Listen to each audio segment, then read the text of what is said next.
I welcome to our agree. daily, yes, welcome to our daily meeting. Of course, I'm changing the next 10 meetings or whatever it may be, the next five, all about finances and how you can use this company and your companies to get that. On the screen, it says biggest regrets at an older age, and there's six of them. Not starting a business, not having a healthy, fit body. I can relate to that one. Not saving for retirement, not investing in real estate, not spending much time with family, not expressing personal feelings. Definitely the two in the middle. I've been addressing these two in the middle. I don't have these outside problems. The not having a fit body and not spending much time with family. I've been addressing these two. I work so hard. Now the good thing is my family's just included, so I don't have that problem. But when Kobe Bryant died, Mm. I noticed that when him and his daughter died, excuse me, I noticed that there was tons of pictures with him and his daughters that people were spreading around, and these were public pictures, right? So cuddled up, sorts of stuff. And I don't Mm. have pictures with my kids like that because my background is military intelligence, and I protect my kids from facial recognition and all that stuff, right? You got to be careful with that. But I have been addressing that. I have been taking plenty of pictures. Now they just in my phone. They're just in my phone. So there you go. All of you can see this here. Hopefully you catch that energy. Let me see who's on. Catch this energy. You don't want these regrets. We're talking about finances. You don't want these regrets. Now, let me just address a few things before we get into the main body of what I want to discuss, which is what I promise you all. Diana, again, today, where are you at? I am right here. Whatever you think is on your agenda is not on your agenda. Okay. Okay. I know the completion of the publication of Law's book is on there. Yes, it is. You know that. And I know when Law gets on, I have to address a question for him. So I do know that. Anything else you're doing? And the sales script. I'm still waiting on my sales script for Serena. Other than that, guess what you're doing? Reading. There you go, Jerome. You're a savant. You are a savant, sir.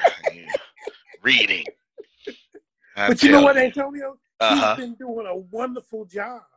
But she's got a lot to do, and that's as well. So we can't minimize those things because it's like the sacred text says, these things you should have done and not left the others undone. You That is still correct. got to get it done. Got to get it done. And it's my job to make her two times better than me. Because if she knows all that she knows, and I know all that I know, and I pour all my knowledge into her, then she is two times better than me. Yes, sir. You understand? And if you follow someone who doesn't have that attitude, no worries. Just there's different leaders. There's different leaders. Now, also, Diana, I want you to download my last training with Dakota and put it in where you got to put it at. That Okay, whole that is done. the one I just did a couple of days ago. Yes, sir. Good job. Good job, Dan. Good stuff. We'll resend you the link though, so you'll have it. Uh No, I got the link saved. I saved it in my notes, so oh, you don't okay. have to resend it. As long as it's, but the last one that was there is in there. Yes. Yes. All right, then. Good.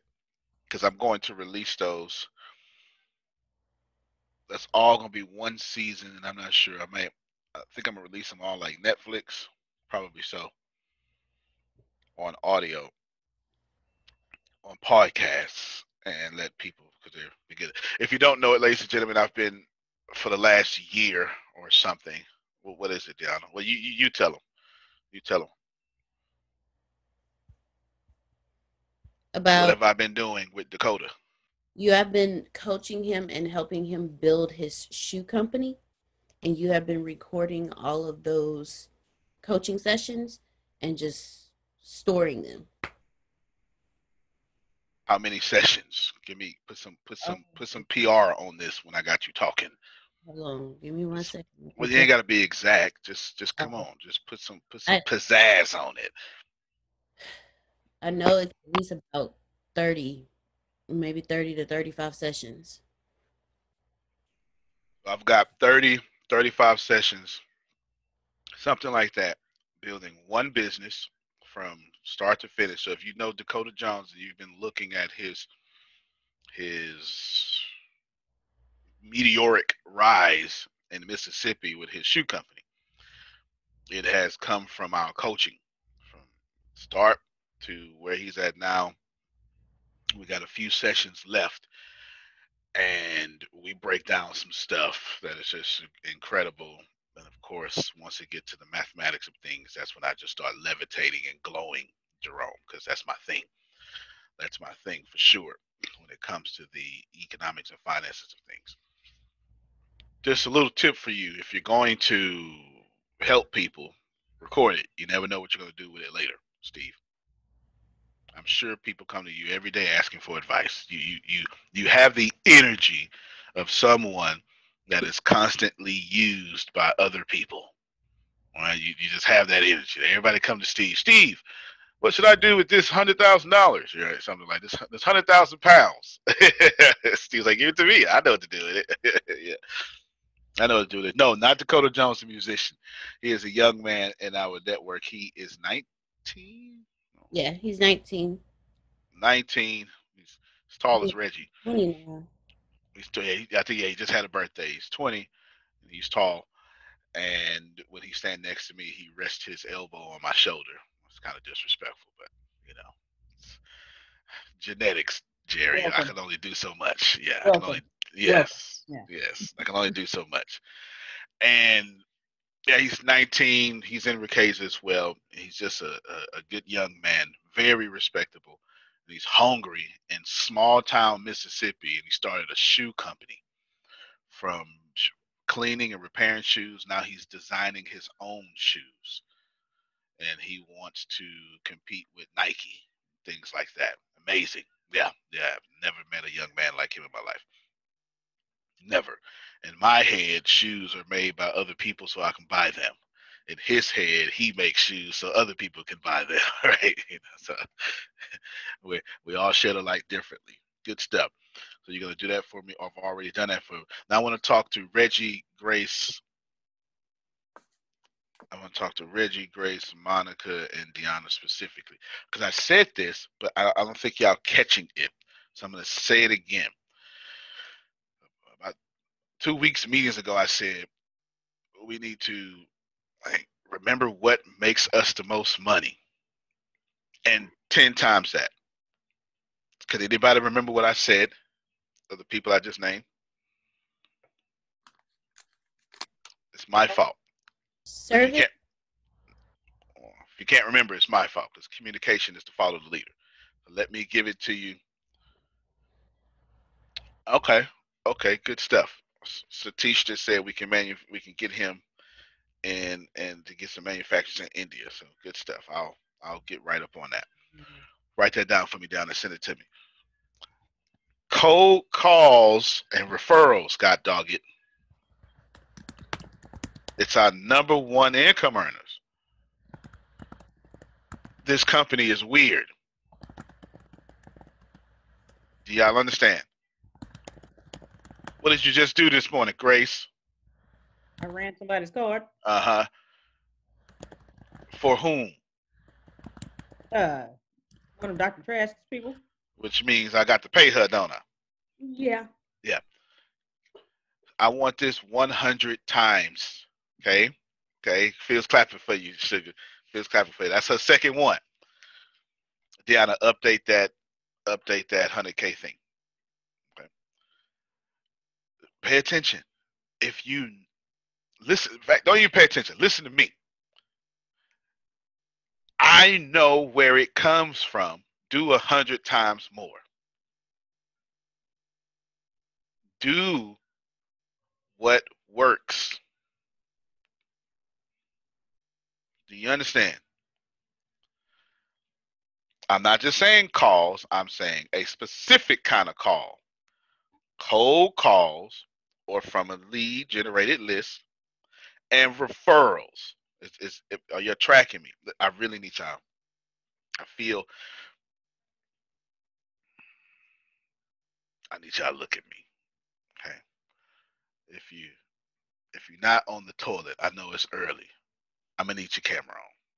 Or I'm gonna need you to chat in the chat. I need y'all to look at me. Or chat at me. Or raise your emoji hand. Right?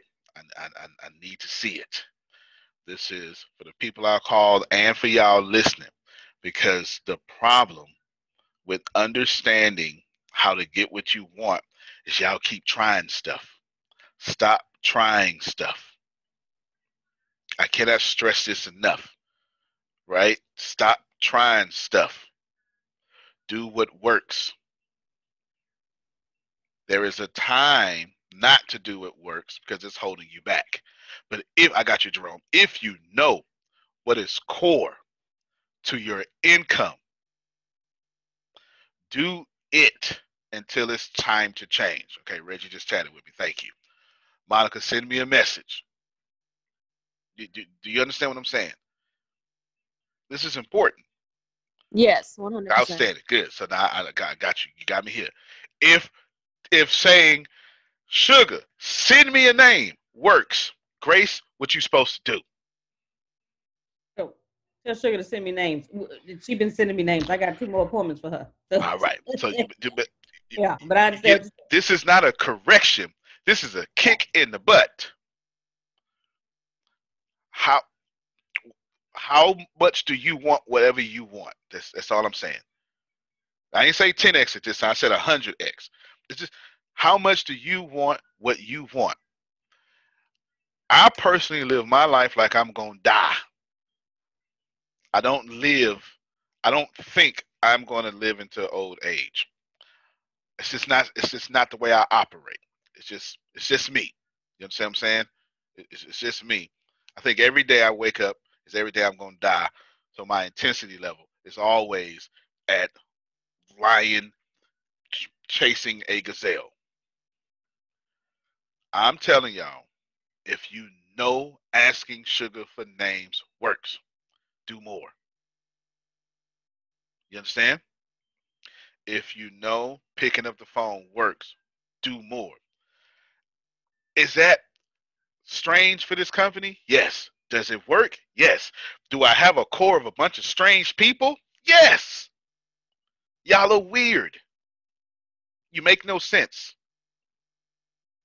So of course, we're weird, and the way the money comes in is weird. So do more of the weird stuff. Fair enough? All right, outstanding. Jerome, then Phil.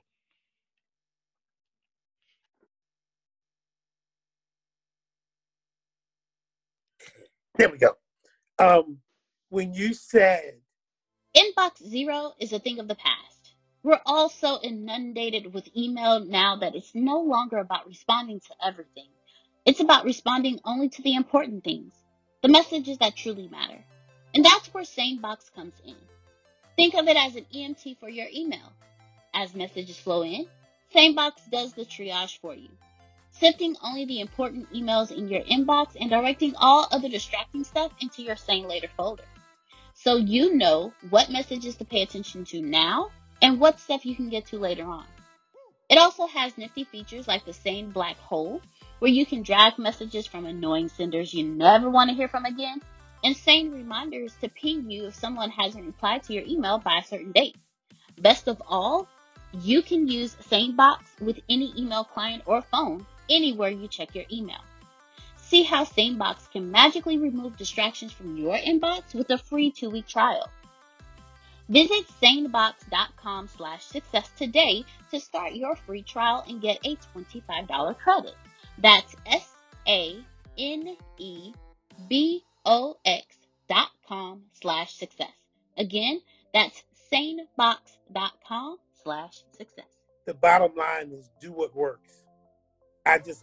This big light bulb went off because for those of you who haven't been around as long as I've been here, I'm in my third year with ATS. And don't feel bad if you don't get it the first time, because I didn't, okay? It took me about a year to figure out that I was broke, okay? Took me about a year, okay? Because I thought I was doing good. I thought I was doing all right, you know. So I understood what Antonio was saying. I understood the concepts and all that, but it took me about a year. And then I said, if I understand it, then why am I not making any money? Well, what I figured out was what I had been trained to do and what I had grown up with, I was still doing that regardless of my understanding. Because, you know, it's okay to understand something, but that doesn't mean you're going to execute it or do it. So I came to the understanding, which was good, but I wasn't executing it. Now, when I figured out, hey, Jerome, you got to get up and do it, I started doing it, but there was one problem. I was interjecting into what I was doing what I thought would work.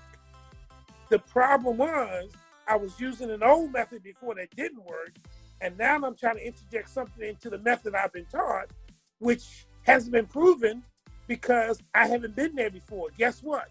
It didn't work. So when I figured out it didn't work, some of you haven't seen me for a while, because what I actually did was I put my foot on the brakes and said, stop, Jerome. You're spending all this extra energy and you're doing all these things and they're not working, okay? Go back to the beginning. And that's what I did. And when I started going back to the beginning and taking this step, I've been waking up feeling good. I've been waking up making progress.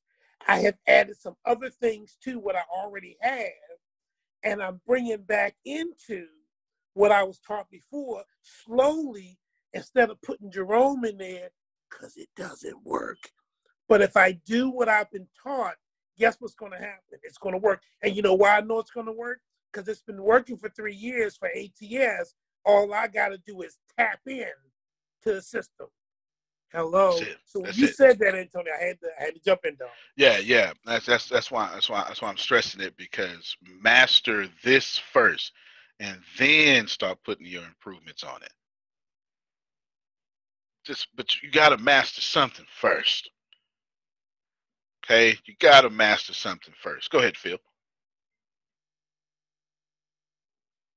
Well, remember when Christ said to his disciples, "You've been with me so long and you still don't get it." Amen. Now think about it. Did he have a great product? Could Lazarus have written him a testimonial letter? Could you sing Jesus' next brochure? Before, after. Number 2, who was his boss? God was his boss. Now some of our bosses think they're God. He had the real thing. 3, he chose his staff. He handpicked the 12. How many of us get to pick the people we work with usually? They hire us, sit them next to us, and we got to work with them. And last, did he have the great strategic plan? He had the ultimate strategic plan. So he had a great product. He had a great boss. He had a great staff. He had a great plan. And they still weren't getting the program. So no matter how good it is you have to offer the world, is the world going to get it the first time, or the 5th time, or the 19th time, or the 27th time, or the 86th time, or the 157th time? So we need to be more patient and more persistent, which are 2 ends of the spectrum. You need to be patient, but you need to be persistent.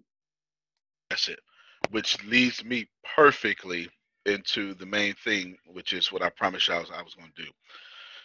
I was listening to Gary Vee this morning, Q&A. I just literally, this was one where I didn't have much time. I put on an hour keynote and I just scrubbed the video.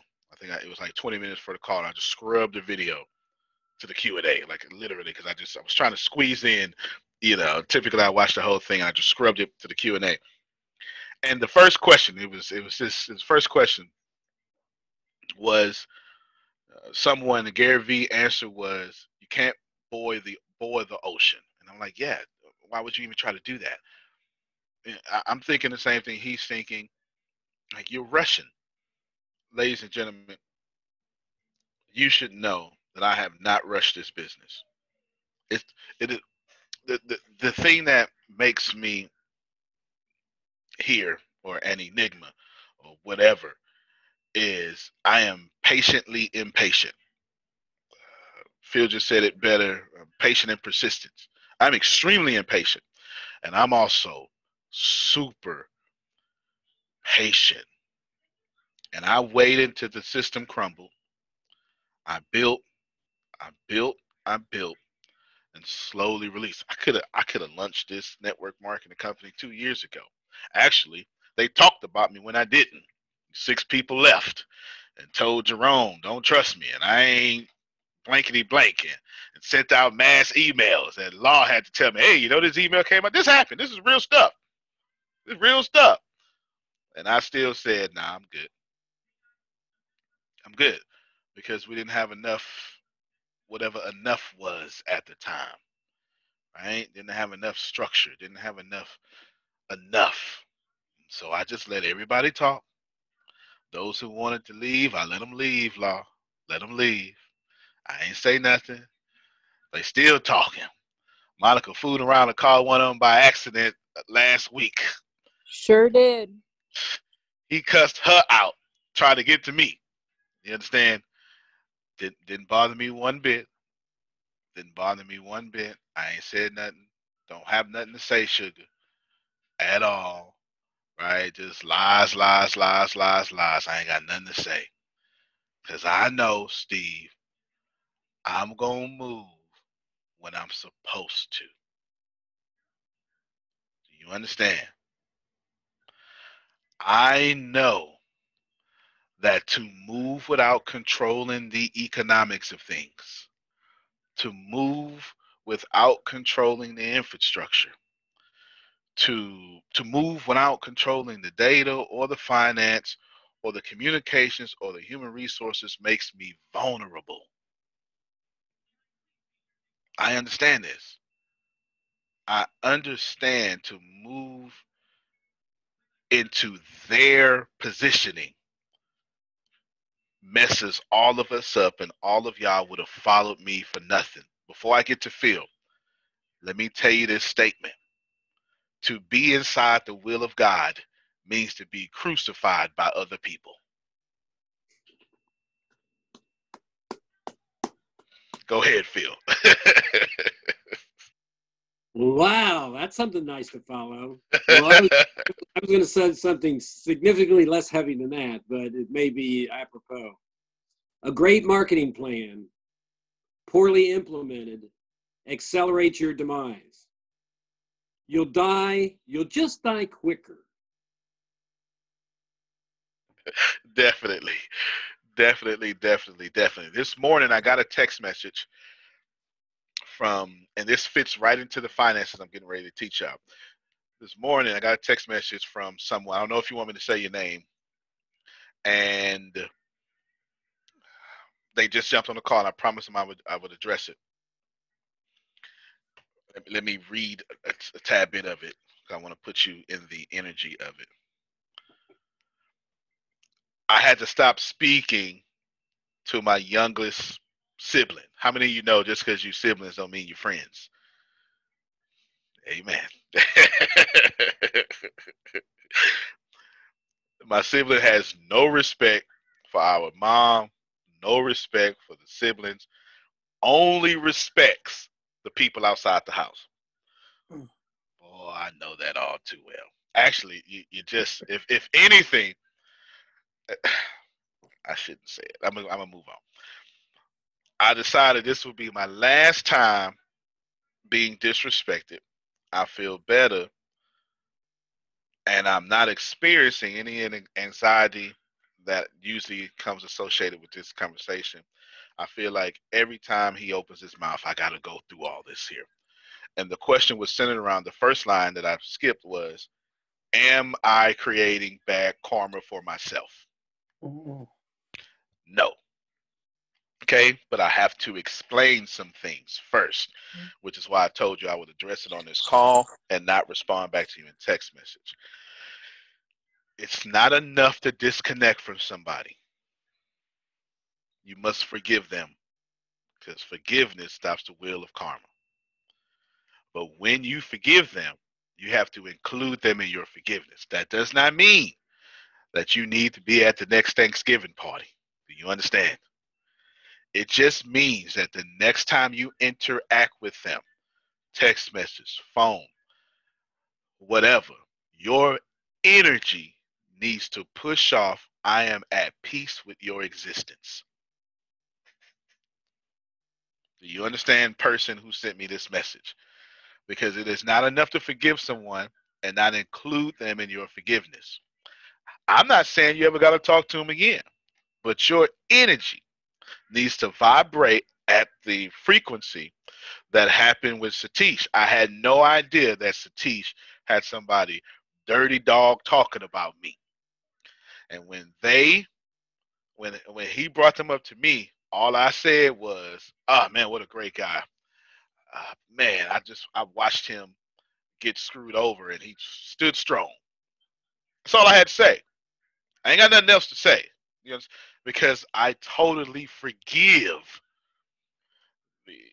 everything and all sorts of stuff. And I've included them in my forgiveness. Have I talked to them since then? No, I haven't talked to them at all. For 3-4 years, I haven't said a word. Don't intend to.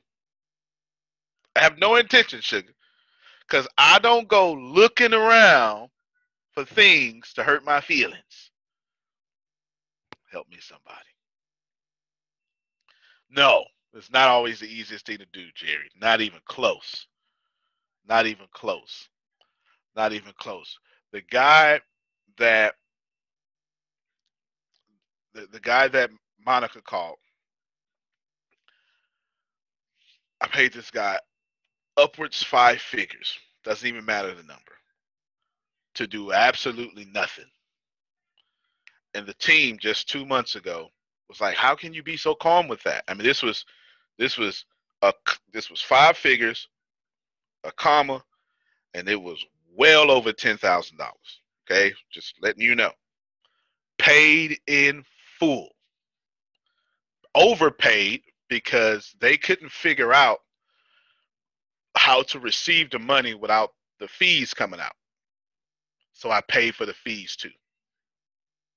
Y'all ain't heard me. You didn't hear me.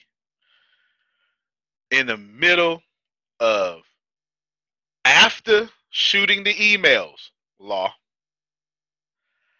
after dredging my name around and muddying it all up, I didn't just pay. I overpaid and then paid the fees, plus sent free meals, did all of that because you treat people better than they treat you. Period, point blank. It doesn't matter what they're doing. You understand? Now, that's something I learned from Joel Osteen, to be frank with you. It's not something that I was born with, Steve. What I was born with, I don't know if I was born with, but where I came up from, let me say it that way. You punch somebody in the mouth when they use their mouth against you. Do you understand? That's where I come from. I don't know if I was born that way, but that's where I come from. I don't want you to think, had I not met Joel Osteen, this would be a different story, sugar. It's a completely different story. Completely different story. But when Monica called, I was like, don't even worry about it. Right? I had nothing bad to say. Not going to. When Satish came, I had nothing bad to say. Not going to. Because I live in a constant state of forgiveness. Because if you want to be un-F-wittable, you must walk around in a constant state of forgiveness. It is the only way to be invincible. There is no other way to be invincible. If you want to be, I am un-F-wittable. Period, point blank. No matter what you do, I am the least offended person on planet Earth. You got to forgive and be in a constant state of forgiveness. Because if you're not, you're going to always be bothered. So, sir, who texted me, let me tell you why I said I was going to address this. We talking about money. Deanna, unmute your mic. Because when I told it to her, she kept struggling with something, and I had to cuss her out. And she got it. I did. There was somebody bothering you, Deanna, and I said, it don't even matter because you got the lesson. When someone's bothering you, what did I say they doing with your money? You want me to actually say it or just? Hey, this is my call. It ain't sensitive. I hope they ain't got no kids around. They be all right. All right, y'all. I'm just. Well, you a lady. You a lady. Okay. I'll say it. They messing with my money. Listen to me. I said, stop letting them with your money. Yeah, that's what he said. Right there. I said it just like that. We was in the car. For some reason, it caught. She ain't get it time to cuss out. Because this is what I was explaining to them. I was explaining to her. So every time they make you upset, you push your dreams away. Yep. Your dreams can't find you because you pissed off. You are not vibrating at the frequency of your dreams because you mad at what somebody did to you. Come on, sir. Remind me. Keep talking. I'm sorry. Let me mute my mic back. So I told her, like literally, as I said, stop letting them with your money. And then she, right? And then she was like, and there it is. Sir, who texted me, there's the answer to your question. No, you're not building more karma for yourself, but include them in your forgiveness.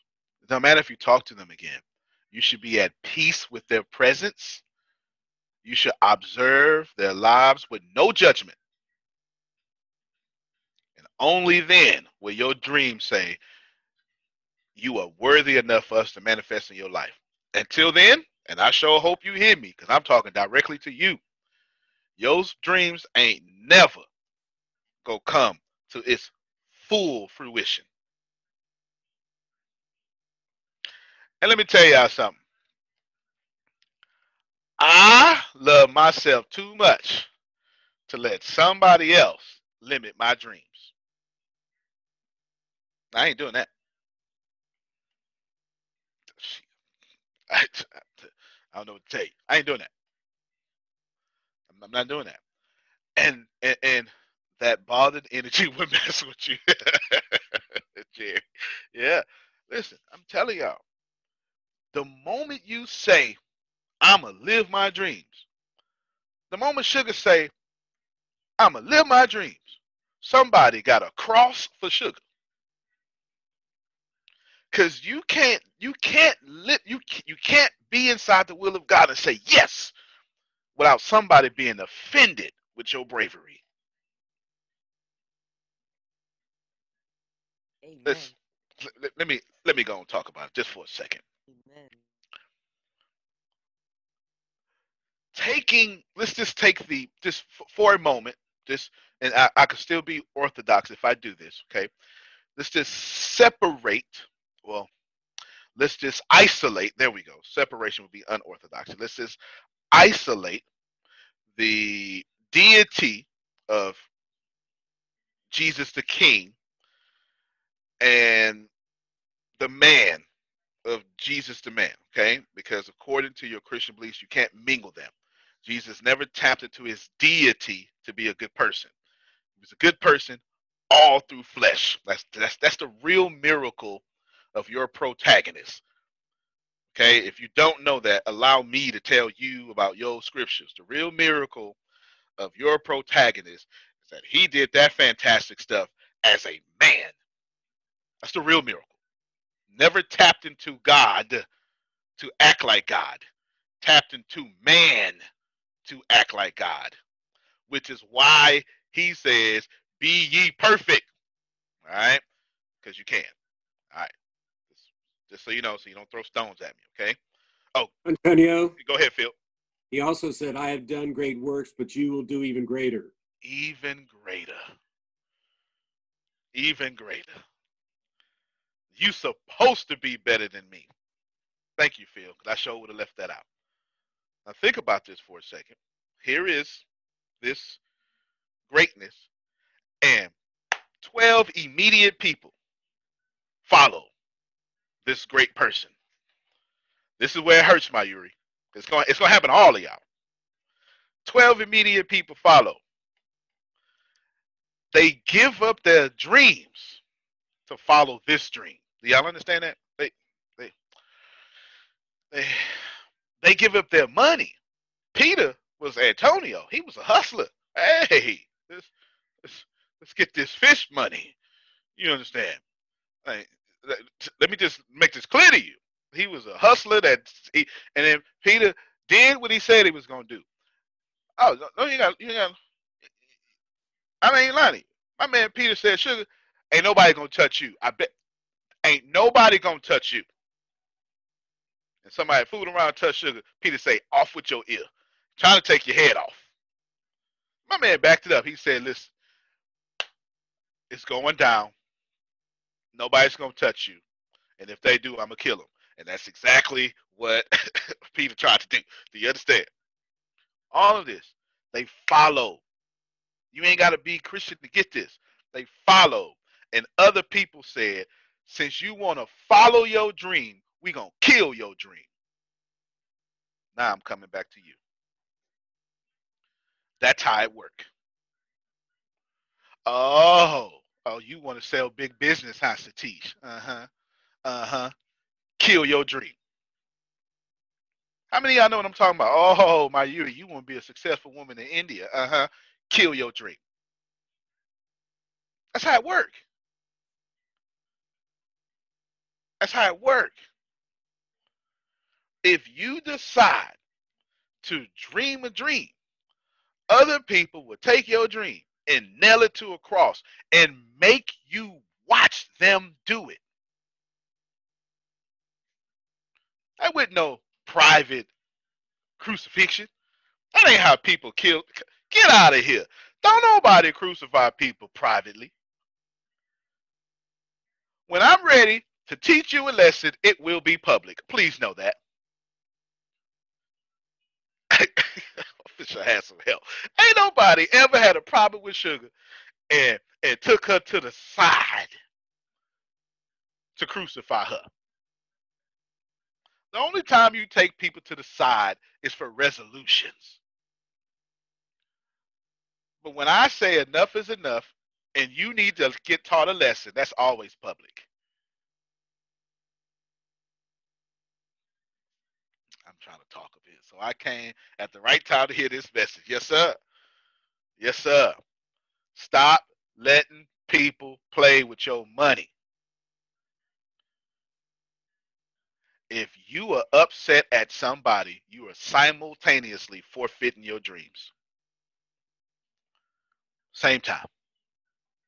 Same time. How you gonna vibrate at the bliss and joy of your dreams while also vibrating at the toxic anger of your revenge? You can't have both. Can I make that make more sense, Jerron? You can only serve one master. Your dreams or your hatred. Your dreams are the problem with that person, but you can't serve both. See, I be taking stuff too literal. You think literally, oh, you can only serve the good God and the bad God. You can only serve the thing you chasing to live out the highest expression of yourself, or that point you want to prove because somebody offended you 10 minutes ago. I ain't doing it, Satish. I ain't doing it. You want to talk about me, talk about me. One of us going to be right. One of us going to be wrong. Steve, all I got to do is give it a little time. If it's my time to be wrong, it's my time to be wrong. I'm going to eat that. But one thing that gives me great comfort is if I'm a good tree, I can't bear bad fruit. Scientifically impossible. So if I want to know if I'm a good tree or not, I don't lie to myself, Jerome. I look at my fruit. You understand? I look at my fruit. If I say, oh man, I'm not where I want to be and my life is all messed up, I look at my fruit. Because sometimes my fruit is good, but the weather ain't caught up with my good fruit. I just tried to help somebody that think you behind. I just tried to help somebody that think you behind. Jerron, some of y'all think you behind. If you still got good fruit, repeat that one again. I'm sorry, you got to that weather. You got to repeat again. You got good fruit coming from your tree. The weather just ain't caught up to your harvest. That's all. It's just a drought outside. It's just storming, but your tree still got good fruit. Antonio, come on, man. Boy, come on, man. I'm trying to get to the mathematical formula that I want to give y'all. Lord, listen to me, boy. But this energy won't let me go, Jerome. Come on, man. Come on, boy. I got to say this because I was here through that, whatever it was. I was here. I was here. At the beginning. It was very, very embarrassing for me.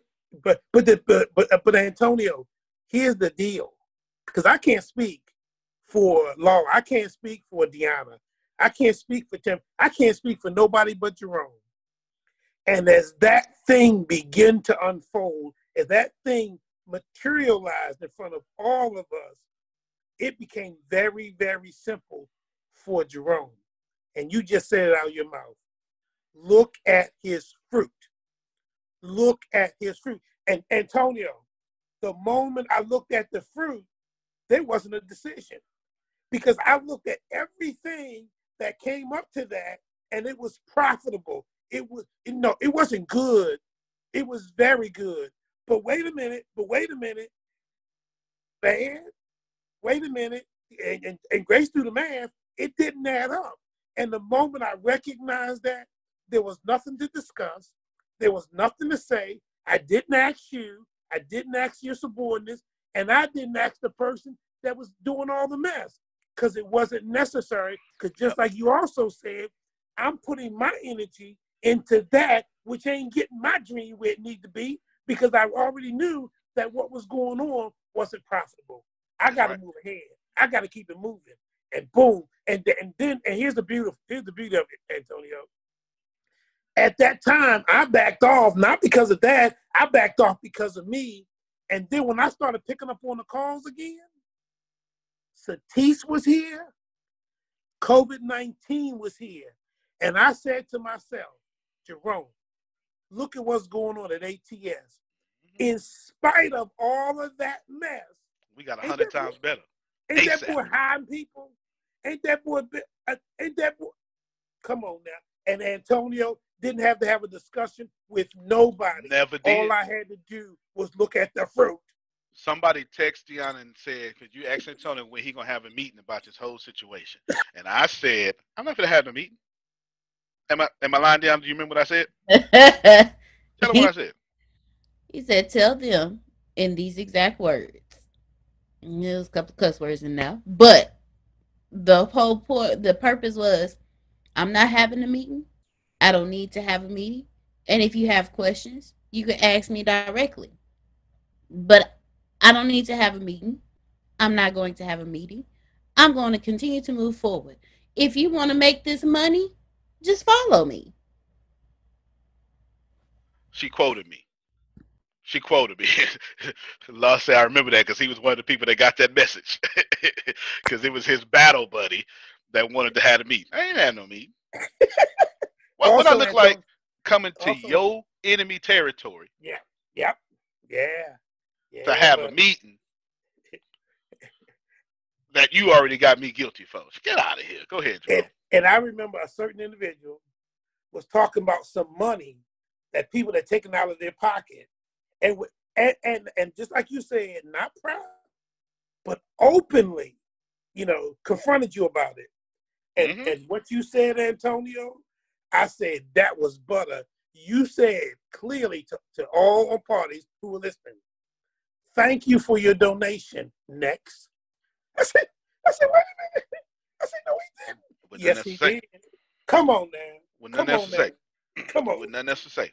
Because if you would have charged people what it cost, it would have been far more than anything they came out their pocket with. You said, Thank you for your donation. Kept right on moving. I said, no, he didn't. I said, that's my man. So this is just to the person who texts. I ain't bothered at all, Jerry. Don't bother me. And every time it come up, which rarely comes up, I ain't got nothing to say. Because I like my dreams. I came here to change the world. I ain't come here to prove no points. And you got to be in tune with your dreams or in tune with those people. How can I win without resistance? How can you fly without turbulence? Be a seed in the ground without pressure. Come on now. Tree without bugs on it. Come on, you can't come on now. Come on. It comes with the territory. Now, okay. All that leads to this. Tempest made me realize some of y'all, your first priority in moving out of this is you need to sustain your current monthly income plus comfort. Is this correct? Let me poll my audience because I've gotten a bunch of stuff written down and we're going to cover them all this week. If you, let me just see if I get maximum participation, even if you flick your camera. Okay, yeah, so I got one shaker. If you wanted to, this is what Tempest says. She says, there's something I want to do. She wants, actually, I'll tell you what she wants. She wants to pursue her cybersecurity dreams, but she wants to make sure her mortgage and just all sorts of stuff, right? Not even cost of living. Not cost of living. Because it wasn't cost of living she brought up. I'm the one who added cost of living. Go ahead, Grace. She gave you a certain amount just to be broke. Just to be broke. Because that's how y'all talk. I say, all right, so teach how much money you need. And you're not thinking how much money you need. You're thinking, well, if I just had this money, I won't be embarrassed. It's what you're really thinking. If I just had this amount of money, I don't have to be embarrassed. My family can still be taken care of. I won't, have to be on Facebook with a foreclosure. I won't have to get my car repossessed. You're thinking stuff like that. Is this right that all of y'all need a certain amount of money flowing in a month so you can go do stuff that you really want to do? All right. See, I didn't think about that because I'm already doing what I want to do. So I am removed from this. I've been living my dreams since kindergarten. I'm literally doing what I said I want to do in kindergarten. So I am 38 years removed of this common sense thing. This is why I polled my audience. So I told her, give me your dollar amount. She gave me her dollar amount. This is where y'all should start taking ye notes. All of you need to think about the dollar amount that won't embarrass you. Don't worry about everything else. Don't put no faith on it. Just go straight logical and say, I need 3,500 pounds. I need $3,500. I need 1 lakh per month. I'm trying to hit everybody. Okay.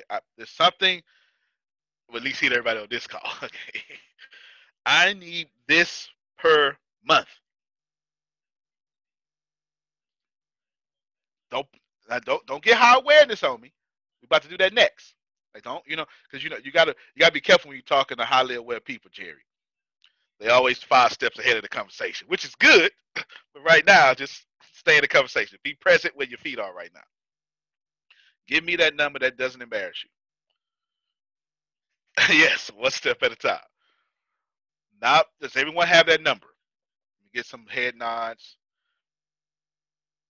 All right, let me do it like a school teacher would do. Who does not have that number? Let me do it that. Yeah, that's the school teacher. Y'all real smart with that. I was about to say, what are we looking for the number? I had disconnected real quick. I had a call. No worries. I want the number that you need monthly that is going to not embarrass you. Jerome Red said he needs $4,000 a month. Ain't nothing wrong. So this is what Jerome is stating. Jerome is stating that I need $4,000 a month to be broke. That is not I need $4,000 a month to live. That's not covering cost of living. He's saying that according to capitalism and the life I've created in it, if I get anything less than $4,000 a month, I'm poor. And I feel the effects of it. If I get $4,000 a month, I'm poor, but I'm also broke. And being poor and broke is better than being poor and less than broke. Now, so law says he needs $20,000 a month. It makes sense. Law bought into this program at the $20,000 level. So I just want y'all to know that. Law and Jerome. All right, so everybody's putting their stuff out. Now I want you to take that number and you multiply by 3. That's your number now.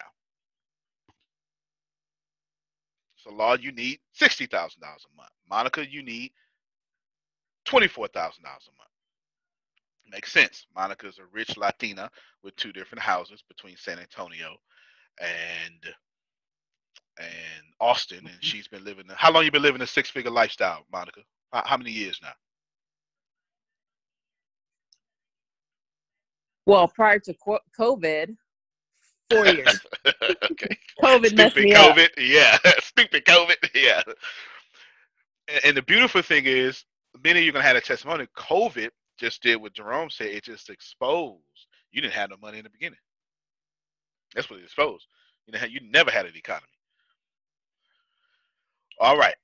That makes sense because $100,000 a year is $8,333 a month. So, of course, Monica needs $8,000 a month. Monica is saying, my lifestyle, I need $8,000. This ain't even lifestyle because once you make 6 figures, there's a law. I want to call it, I think it's, and finally, I think it actually is called Murphy's Law. But this is what it basically means, Steve, because you know it. You get more money, you get more expenses. It's just something that we do. We just naturally go, oh, I make this many pounds. Oh, let me make sure I look like I make this many pounds. Right? We do that. Yeah, this is just bills, Monica. I fully understand. It's just bills. Multiply by 3. This is my promise to you, Grace. I said that I was going to make sure we did nothing but finances for the rest of that time. I made sure of that. Remember, I said that. I promised you I would do this. I said I would turn every class into it because this is what you asked for. And I polled the audience, and everybody's like, please, and put the hand up. So far, it was off the screen. I said, okay, well, let's do it. So every time y'all hear my voice this week, it's nothing but finances. From the psychology of it, to the practicality of it, to the math of it, to the spirituality of it. You're getting all of it. Thank you, Sugar. All right? You need to multiply by 3. Here's why. Here's the psychology of it. Or here's the math of it, too. You got 100% to cover your bills. Then they're going to tell you you need 6-month reserves. Don't worry about that. I got that covered. Just pay attention. Then you're going to have another 100% to cover just in case things happen. How many of y'all are old enough to know just in case things happen every day of your life? It's okay. We got different levels of just in case things happen at this point. You walk outside, you got a flat top. What the? Or you get that $300 light bill for no reason. And where did this come from? We got a hole in the house somewhere or something. You know, it just, or your washing machine breaking. Now you got, or the plumbing, and you got to replace the whole floorboards in your kitchen, Steve. You just got to do all that stuff. Now the UK, down here, y'all live on AC, especially down here in the South. There's lots of parts in the UK you can actually just open up your window. It's just fine. Okay, I got to talk to different regions because you can't do that down here, Steve. You open up your window down here. First off, you're gonna get pollen, mosquitoes. hay fever, and you're just gonna die. You're gonna melt in your living room. You're gonna melt. Go ahead, Chris. Let me get a question from you. I was just thinking on top of my head while I was listening. Correct me if I'm wrong. Isn't your assets supposed to cover your lifestyle and your cash flow cover your bills? No doubt. No. Well. Yes, you're 100% right. Let me just tweak that a little bit to make you run faster. I want your assets and cash. Well, cash flow is assets. Assets is cash flow. But I only want you to have income producing assets. It seems I want you to be cautious that all your assets should be cash flow. That's what was missing from that statement. Because a yacht is an asset. Don't do you no good in COVID. You understand what I'm saying? So I want to be very careful there. Got it. There you go. So cash flow should pay for everything, and that's what we talk about right now. So good job, Chris.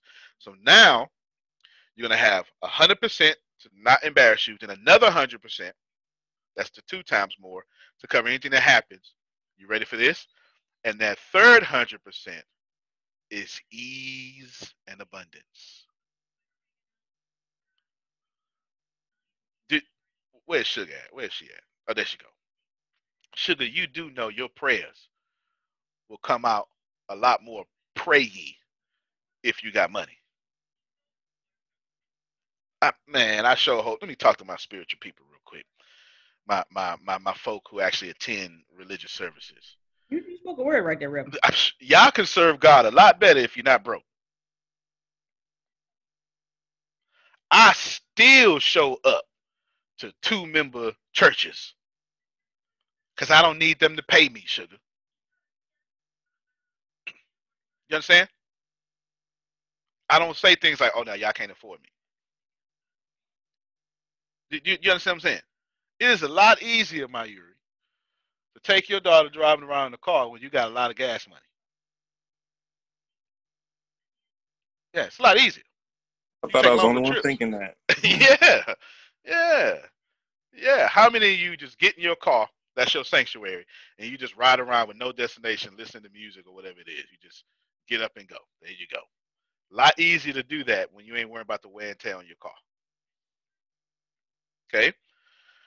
Now, in 3 months, if you follow this system in 3 months, that third 100%, so if you don't understand math, when I said multiply by 3, that's 100% each time, if you don't understand that, okay?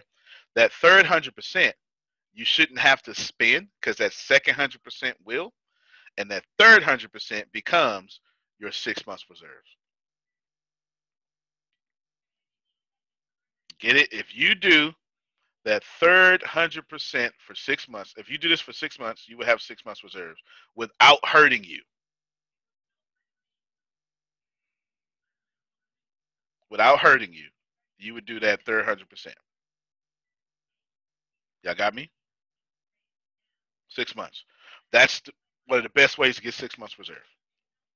Now, after you do this for 6 months, I want you to shift your thinking. I want you to take all that money that you got, whatever it is. Let me talk to Monica. I want you to take, Grace, share your calculator for me. I'm teaching you what to do because the next time we meet, I'm going to teach you how to do it with Rakeza. And then I'm going to teach you how to do it with your business. Grace is sharing her calculator. Grace, I want you to take 24,000 and I want you to find me 40% of 24,000, please. What percent again? 40% of 24,000.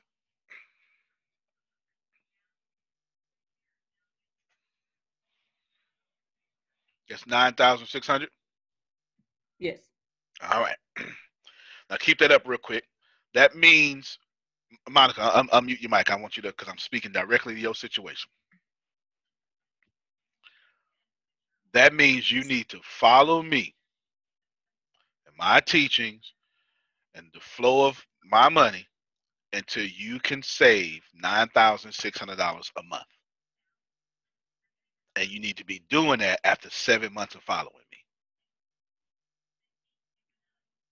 Got it. There you go. Did y'all see what I just did? Now, Grace, take $9,600 and take it out of $24,000 for me, please. I'm gonna explain to everybody what I did because I know it's math and some of y'all brains checked out. I totally get it. 24 divided by 96. No. I just need the difference between the two. Oh, okay. Yeah.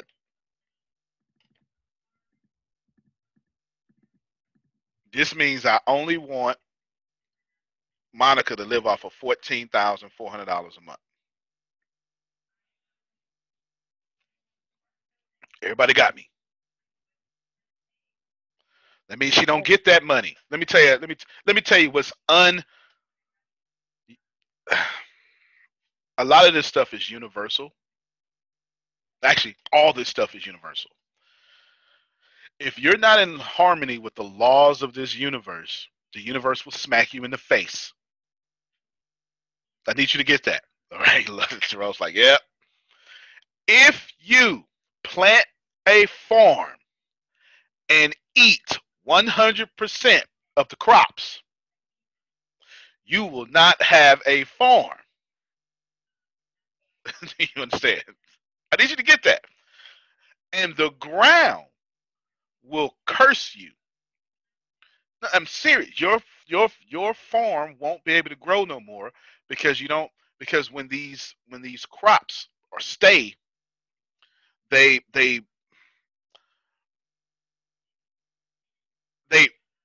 re-nurture the ground.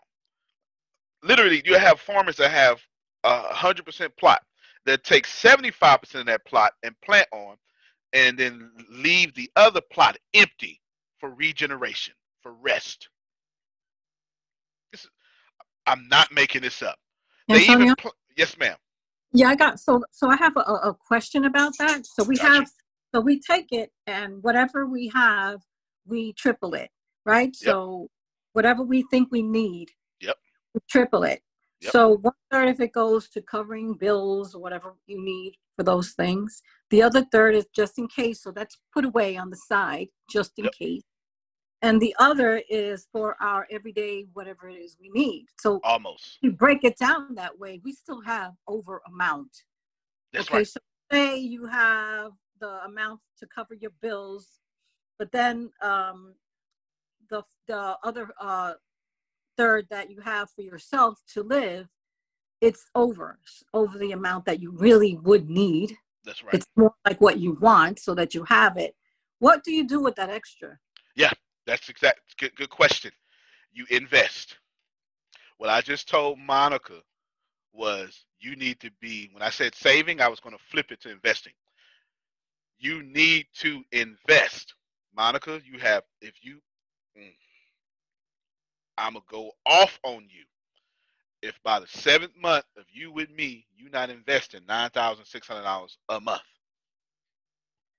And believe me, they know, because I get real aggressive when y'all don't start doing stuff for you. Can you break it down? Got you. No, I got you. Here's the big picture. Here's the bigger picture in that picture. And here's a small picture so you can understand in simplicity. All of you want to make 3 times more money than what you have.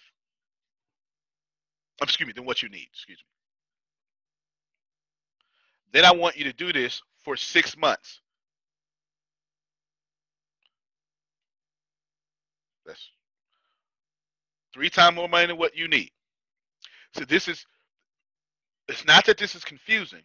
This is economics. This is what they don't teach you. So we're speaking a new language. You've never used these words before, okay? Step 1, you're going to generate 3 times more than what you need. Step 2, you're going to do that for 6 months, so you don't have to save for 6 months. As Chris said, the asset does it for you. Once you get that 6 months reserves, I want you to stop thinking like that. And I want you to start thinking like a millionaire. And real millionaires save 40% of their income to invest. Don't let nobody lie to you. That whole save 10%, that's richest man in Babylon stuff. That's fantastic. It'll get you there. But once you start playing the real game, if you live off more than 60% of your income, you ain't going nowhere. Don't let them lie to you. They're going to lie to you too, Jerome. They're going to lie to you. That's what, so when Carol just asked, that's why I was breaking down that the best farmers in the world only use 75% of their farm. Go ahead.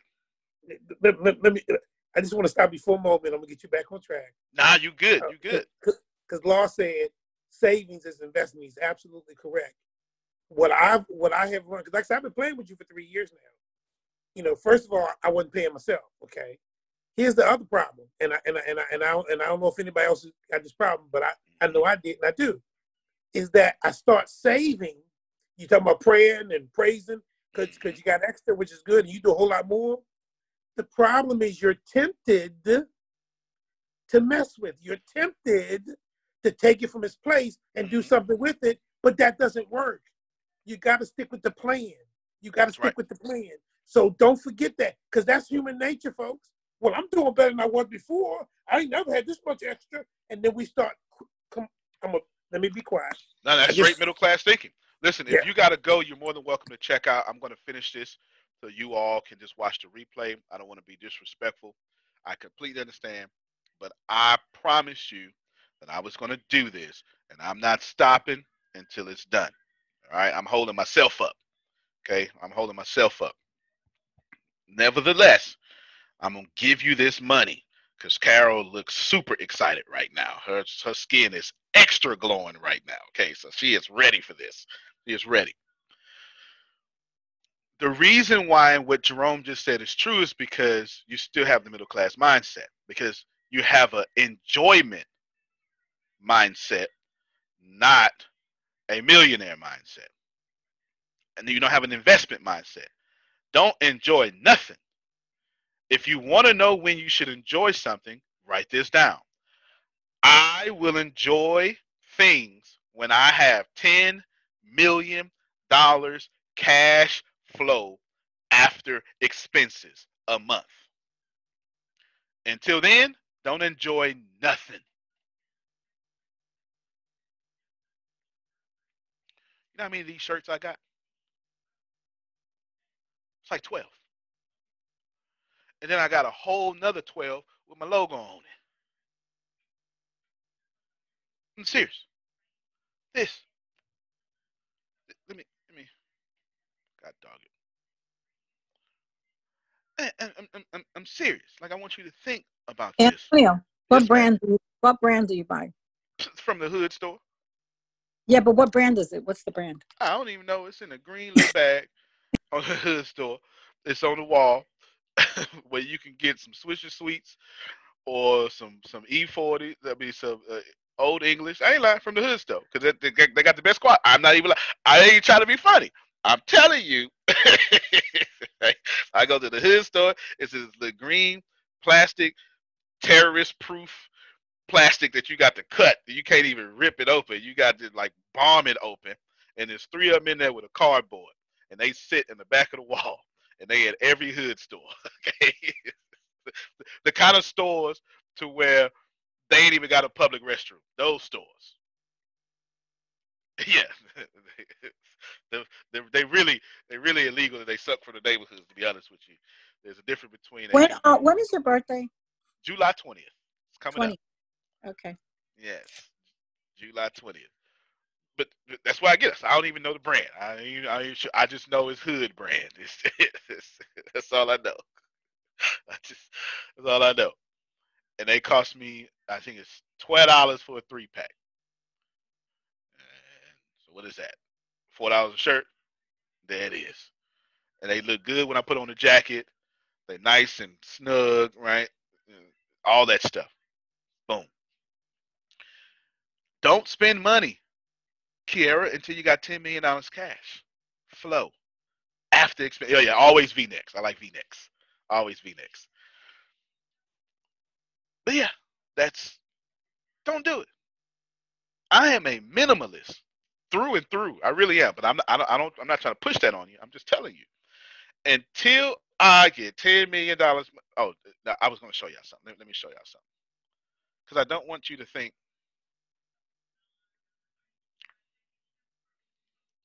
So we have three different merchants. Merchants is what you call them. We have three different merchants. All right. Y'all follow me? Through the merchant that is just anything over $59.99, we use a different merchant. Does everybody understand that? QuickBooks is actually our main merchant. Anything over $59.99. Let me show you. As a young, whose name is this right here? One of you people that can read this. Antonio. Okay, what that company say? ATSJR companies. This is recurring revenue. This is how many new accounts. This is how many enrollments. You're talking to someone and one of his merchants. What did Monica just say? She need 24,000. One stream of income is pulling in $20,000 a month. It is not the main source of the company. It is not the main source of anything. And I'm broke as hell. Nah, y'all missed it. I did not show you that because it was impressive. I showed you that because I'm not impressive. I walk around in hood store shirts. Do you understand? Until I say I got 10 million cash flow, I ain't buying nothing. And I didn't say total. I said after expenses. Yep. So that's the difference between. This is why I ain't take from your paycheck protection program. That's why I ain't take from it. This is why I keep hiring people, Jerome, in the middle of COVID. Because I got real cash flow. Do you understand? Flow. I don't even know what that number equal times 12. I could just tell you every day it goes up. And if you looked at me, you think I'm broke. But if you listen to me, you can tell I'm not. It just depends on how you, right? You can look or listen. Most people look. People like y'all listen. Do you understand what I'm saying? All right, let's keep going. I'm almost done, but just follow me. You need to get to saving. That's step 3, Grace. Save 40% of your income. And saving means investing. Now, Monica, do you think you can start buying apartment complexes if you keep saving $9,600 a month? Of course. So let me bless y'all. Stop buying these damn cars. For the love of God. Stop. I know it make you look good, but that's your problem. You keep looking good. The goal is to be good. I got you, Kara. Please know that I do not. Grace, when last time you see me driving? I don't know. Have you ever sat in my car? No. When last time you see me drive my car? Never. What does my car look like? Red. You sure you have a car? Exactly. She comes to my house, so she see it in the driveway. I think it's a Ford Explorer. I think it is too. I'm equally as confused as you because I ain't been in there in 4 or 5 years. Grace, do I even carry the car keys around? No. Sugar, one day I just decided that I was much more, I was too valuable to be driving around in a Ford Explorer. I swear to God I said this. I just looked, Steve, I walked outside one day and my car disgusted me. And I said, I'm never getting back in there again. I'm not lying. And I said this here. As a matter of fact, I hate picking up my own clothes for the cleaners. I'm not doing that no more either. And I said to myself, where is this coming from? And it was right then I realized I'm starting to feel like a billionaire. So I'm going to stop doing anything that doesn't make me feel like a billionaire. So I don't do it. I'm not telling y'all to act like this. I'm just telling you that I got all this credit, all this money. I ain't got no car.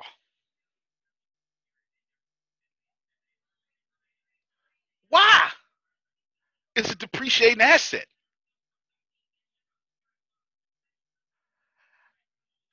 I never told you. I don't have a single class in which I told you get a car. I don't have one. And every time y'all talk to me, I say income producing assets. I wouldn't even listen to me if I had a car. The car is paid off. It sits. It might not even start up, sugar. I don't even know.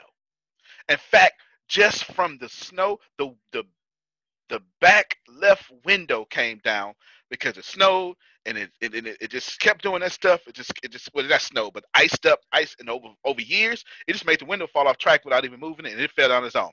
And right now, I got a trash bag over it. Don't bother me none, Steve, because I ain't gonna never get into it.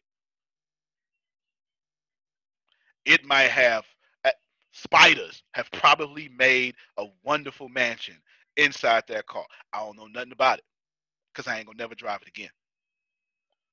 I am grateful that it's mine, but I also know that was my past. I'm trying to teach you something. I got you. I saw somebody hit a law. I'm trying to show you something. Stop buying stuff. The reason why you keep needing a job, the reason why you don't have enough time to bring in 3 times more than what you need is because you keep chasing trinkets.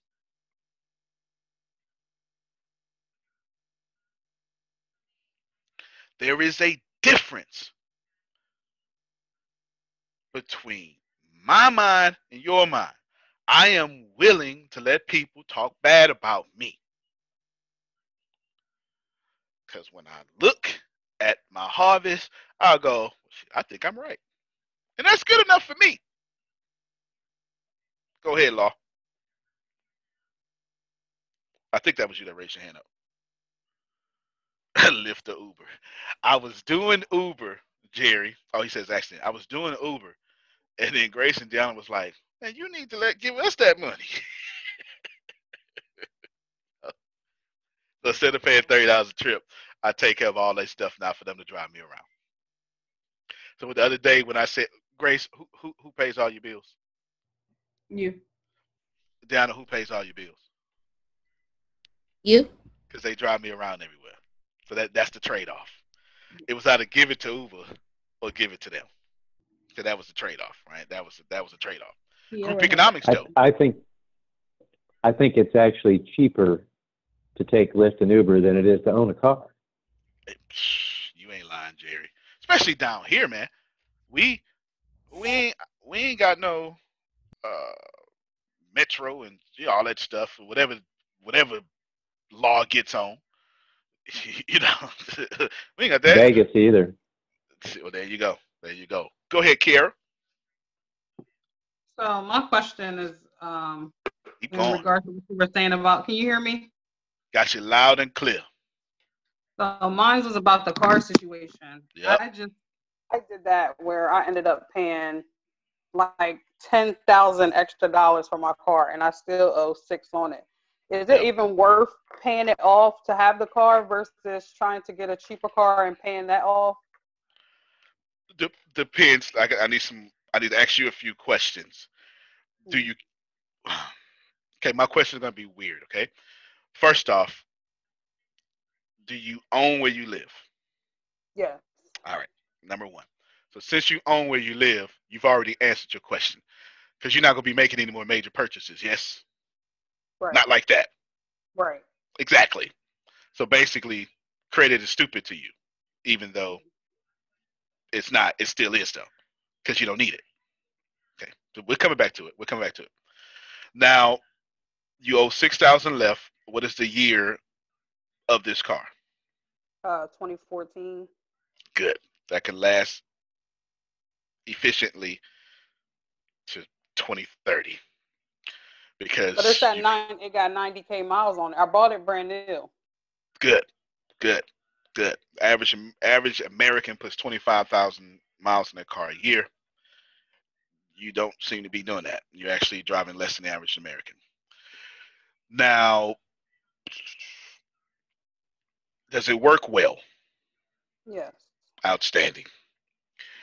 And do you have to pray every time you start your engine on, or it actually you get in there, you know it's gonna work? Because you know we hood, Kara. I gotta ask you. You yourself said because no, it's actually got a new engine in there. It was a new engine put in there 2 years ago. So I wouldn't buy no cash car or any other car, nor would I pay this car off early. What I would do is I would write down how much money I need, multiply by 3. And then put plus 6,000 is what I would do. You said multiply by 3. Yep. I would multiply. So whatever money you need a month, include your mortgage, all that stuff. Let's say it's $4,500 a month is what you need. Then I multiply that by 3. Grace, what's that? You do math. You do that kind of math well. 4,500 times 3. Okay. 5 times 3 is 15. 40 times 3 is 120. 135. So 13,500. Sorry, anybody understand what you said but you. $13,500 is what she just said. I was talking. Y'all just have to be listening. I was actually, yeah. Right. That's how you do it, Grace. Go ahead, girl. Right. 13,500. That's you. Okay. Now, she got it right. You got it right. Now add 6,000 to it. This is what I would do, Carol. I'm just telling you what I would do. So now that's 19,500. I added 6,000 to what she needs. But I didn't say one time. I said now you need 19,500 because this is how I act here. I would say somebody else is going to pay for my car. That's why it's in my number. And since I live on planet Earth, I'm going to get the car that I just thought about. It's going to get paid every month. My remaining balance. So when I achieve this number, I can sit back and know that I had a $6,000 problem. Now I got a $6,000 a month blessing for my problem because I just believe in God that way. I just believe in double for my trouble. That's just me. I ain't trying to bother nobody. But it seems that's what happened, to Job. I'm just saying. I'm just saying, sugar. I'm just saying, all right? That's what I would do. Now, since you don't have any major purchases, I got you, Carol. Since you don't have any major purchases, then you don't need credit. Am I telling you to ruin your credit? No. I'm saying ain't no sense in you paying it off early. Ain't no rush. Because paying it off early ain't going to increase your credit anyway. And you made off all your purchases. And since you own a house, every car lot in the world is going to automatically approve you. If you own the car, no house loan is going to approve you. They're going to hit you with debt to income ratio. It's what it's called. But since you own a house, your debt to income ratio is always going to be complete enough to get a car. That's the game. I didn't make this up. It's a crooked system. But crooked or not, know the rules. Since you own a house, you can go in any car lot to get approved. Anyone. If you own the car and no house, you would not be able to get approved for a house. They would tell you to pay this off. They hit you with your student loans. They tell you all this stuff because the debt income ratio is a significant part of your credit valuation as you do. That's what I would do. That's why I had to ask you those questions to see what was going on, particular to your situation. Go ahead, Carol. Thanks. Oh yeah, you got it. So also, if you have a car and you're paying it off, and you've paid off, let's say 6 years, whatever, how many years you've paid off of it, would it be wise to just redo the loan so that you can be paying less? Well, you might get it at a lesser percentage. But yes. So no, the answer is no. But yes, I understand you. It'd be the illusion of paying less. What they would do is they would amortize, or let me hold on, break that down simply. the loan, the refinancing would essentially become a hospital. Let me explain this to y'all, because I want to say amortized. Some of y'all know what that means, some of you don't. So let me explain it this way. When Jerome goes to the hospital, they have no intention on curing Jerome. They're prolonging Jerome's death. When you refinance a loan, they have no intentions on taking you out of debt. They're prolonging your death. Your monthly becomes easier, but your grand total becomes higher. And you can take that grand total. Remember Carrie said she paid $10,000 extra? That's $10,000 she could have put down on a duplex. And now she would have 2 people paying her rent. Got it. There you go. Yeah, good stuff. Thank y'all. All right. Let's take I'm done there. I'm going to build on that tomorrow. But let's take a few more relevant, well, all y'all questions are relevant, but let's take a few more questions because this is helping y'all. Money, let me just say, I'm gonna go back to the Christian Bible because I don't know if this is true in the other religions I know. But the protagonist of the New Testament, who is known as Jesus, talked about money more than he talked about the afterlife. You should know that. You don't have to believe me. Just it's statistics. Right? Because money determines how you behave on earth. Do you understand? All right. Does anyone have a money question that you would like me to answer?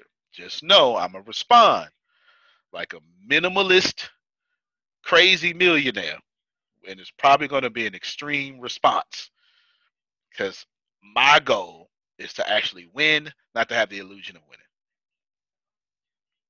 Anybody? Okay, go ahead, Kara. So I got this credit card, right?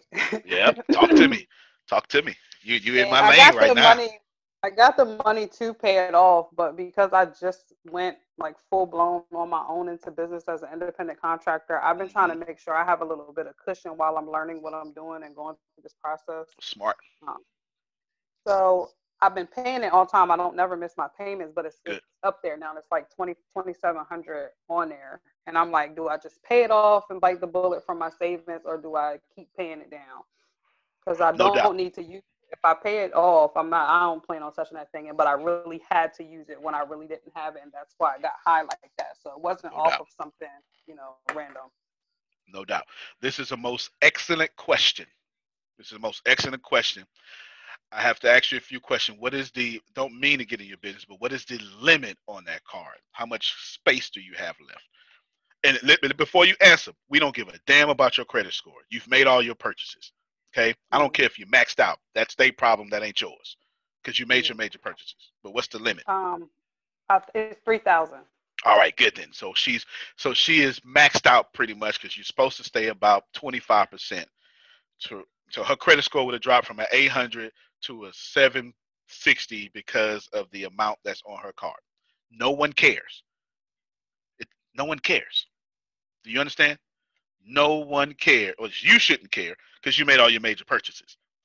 So let them hit your credit. So what? You understand?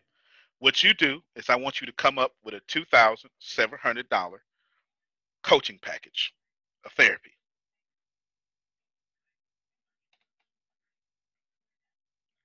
Get some good value, add it in there, determine how long you want to do it, and when they pay that, you pay your credit card. Then and only then. Help me, somebody. You understand what I just did? Yes, sir. That ain't yours to pay. That is not your responsibility. And the only reason why I want you to do that is because you need cash. And right now, your credit card is cash. You understand? You're going to want cash because you're going to find an opportunity to buy something for pennies on the dollar, and I want you to have $3,000 available. It's the only reason. And when it's good, you max that joint out.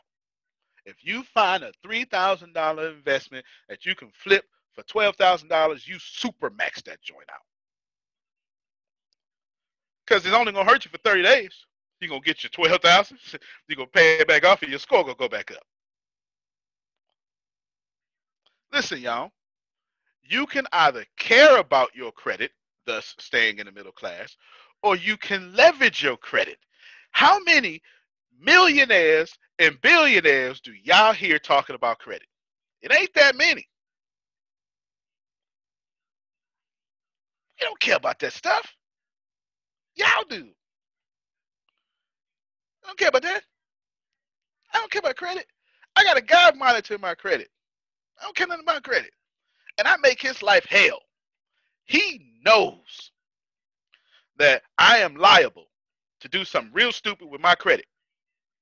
I will. I absolutely will. Because he know I don't care. I'm a diamond customer with him. I pay the highest price possible. He monitors every month. Jerry, I'm so stupid. I would literally be like, I ain't pay that. He'd be like, you got to pay. I'd be like, no, I don't. I don't have to pay that.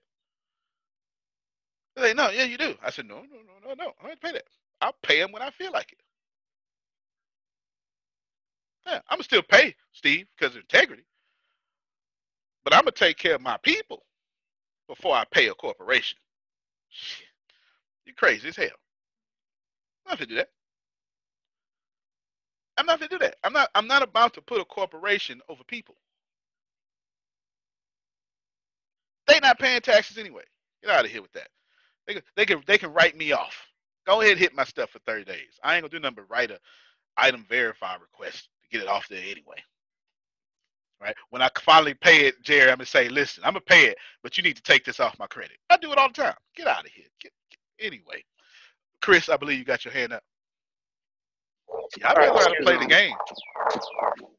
All right, excuse me when I'm running. But my question is, you really are running. Like, yeah, gotta get it. But my question is, it sounds like entrepreneurs need to form like a package or some kind of service to where it pushes them outside their comfort zone, but it starts handling their major expense. Does that make sense? Because I feel like a lot of entrepreneurs play it safe, and they never make like a big package because they don't know if it's valuable enough. Fair enough. Yeah, I agree with that. And of course, entrepreneurs play it safe because you come from the middle class. You come from what they tell you to play it safe, right? You come from what you just want to do, Kara, Chris, is you don't want to change your check to check mindset to client mindset. I'll show this to you before I get to Jerome. Deanna got an email day before yesterday about some client. What did I tell you? I sure hope you remember. I told her this as fast as possible. I sure hope you remember. Don't even respond to them. We getting out of the client business. You don't need no clients. You don't need to partner with nobody. That's it. Did I hear what I told her? I said, you are a COO of $1 million client company now. Why is you worried about clients? This is what I told her. Oh, I need y'all to hear me. I said, no, we getting out the client business. I said, you want to win? You focus on subscriptions until we get to a certain dollar amount. I said, do Google got clients? That's what. I ain't lying. I said, is Apple running around here getting clients? Is Netflix getting clients? No, we ain't got clients. You want out that business. I said, when we get clients, they're going to pay for our infrastructure, not for our human resources. Somebody caught that. Somebody with a high level of awareness caught that. Somebody caught that. Go ahead, Jerome. I was trying to catch that, Antonia. I wouldn't have said nothing if somebody wouldn't have, but now that you asked, I will. Now I know I'm not violating your free will, so I'll go into it before you ask your question. I'm telling Deanna, how do you want to build your business? Do you want to focus on person to person, because that's check to check? Or do you want to focus on residual monthly cash flow? Okay, yeah. You understand what I'm saying? You don't Yeah. want to turn one person into a monthly payment. No. Right. You want to turn 10 million people into monthly payments. Like a system, yeah, for the residual. Yes. That's why every time when Monica asks and this, I say, no, we're going to sell it soon. We ain't worried about it right now. Just focus on this. It seems weird when I say just focus on $19.99, $49.99, $59.99, because we got so much going on. But that's the problem. If you don't focus on predictable revenue, then you're gonna get hit by the next economic downturn. And there's another one coming in the middle of this one. Make no mistake about it. We can't sustain what's happening. Go ahead, Carol. I better hurry up. Yeah. Yeah. We can't sustain the weight on the system. Let me read this comment before I get back to you, Jerome. There are a couple of mortgage companies that don't even look at your credit score. Yep, Churchill Mortgage is one. They do manual underwriting. I did not know that. We have all been conditioned by the system to believe there's no other way to get a mortgage. Facts, Jerry. They lying to us, man. They lying. And if you a veteran like me, it's so much. Anyway, don't even get me started. Go ahead, Jerome. Okay, so I have 3 questions. First one, good, man. I wanted to know, and thank you too. I wanted to know, is a credit score important? All right, let me back up real quick. No. Hold on. Let me back up real quick. Let me back up real quick. If you got to go, you can. I got stuff to do, but I made a promise, and I'm gonna fulfill this promise. Do you understand? And Yes. Right now, I'm only answering y'all money questions. If you don't have value from learning right now, or you got something to do, please go get your money. We'll send you the replay. It's all good. I don't want y'all to think I'm not being a good steward of your time. What I'm doing is being a good steward of my promise. Okay? That's what I'm doing. So just want to let you know that. Just tell you that. Cool. Now that we got that straight. Is credit good? Is that what you asked? Well, yeah, it does. Does it matter? Like, is it important? No, it doesn't matter. And no, it's not important. But yes, it does matter. And yes, it is important. There's nuances here. The ultimate answer to your question is it's a made up thing that we made in capitalism. So no, it's not important. No, it's really not. I'm not even trying to be woke. I'm just telling you it's a bunch of malarkey. However, you 19 or 20? 20. You know how much faster you would be able to get rich if you had credit? A lot more, yeah. Yeah. I mean, just think about it for a second. You can either invest in apartments off $7.50 an hour or get a $20,000 credit card. Mm-hmm. One of these is faster, right? Yeah. You get it? So you see how it doesn't make sense and does make sense? One of Yes. these is faster. One of them is not.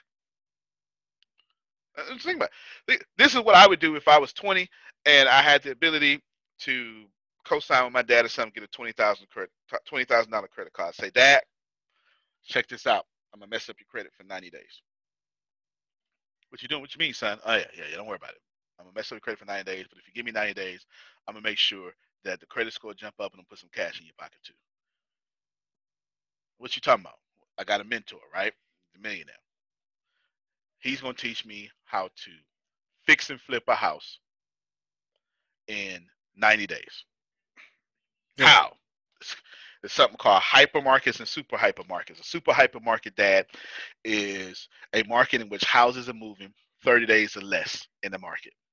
A hypermarket is when houses are moving in 60 days or less in the market. And he has a system in which, and we would buy in whole, but what we want to do is we want to use the credit to get massive income, and then we'll buy whole in a little bit. What we want to do is we want to buy, fix, flip, and sell a house in 90 days. But we need it to be good. What I want to do is I want to buy a house with X amount of money earnest down, and I need up to $20,000 to get this done, and 20,000, $20,000 for the repairs too, should that be needed. Okay, no problem. All right. So when I want to do that is I'm going to buy this house, but it costs $16,000. A couple of the closing. So we maxing out the credit card. That's immediately going to make the score go down. But Dad, if you trust me, or at least trust him, I'm gonna pay this whole thing back off. Your score gonna go back up, but now I want to give you $15,000 extra cash because we're gonna make $40,000 from the deal. So we'll split it 50-50. I get 20, you get 20. So you're gonna get 20 in someone else's money. Then I'm gonna give you. I'm gonna pay that 20 off. Then I'm gonna give you 20 back in cash, so we can do it again. That's what he's gonna tell you. That. Do you understand? Yes. And what you're gonna say is, I'm not keeping nothing from the deal.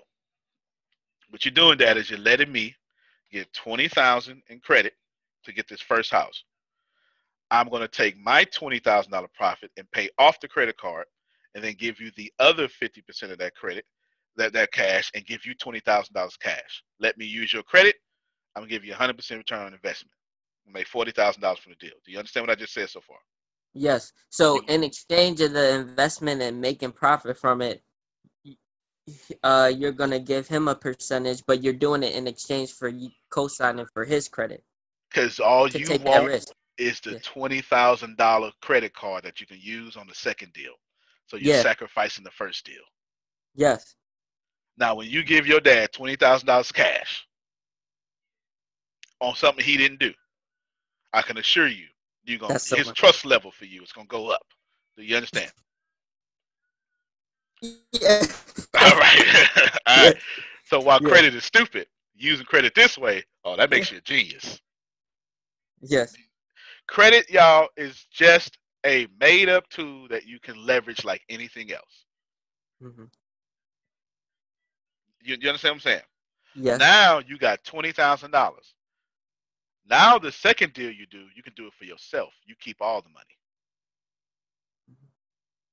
You do the same thing. You max it out with $20,000. You don't care. Then you put $20,000 to pay off the card, and you got $20,000 cash for yourself. Now you got another $40,000 again. That's nice.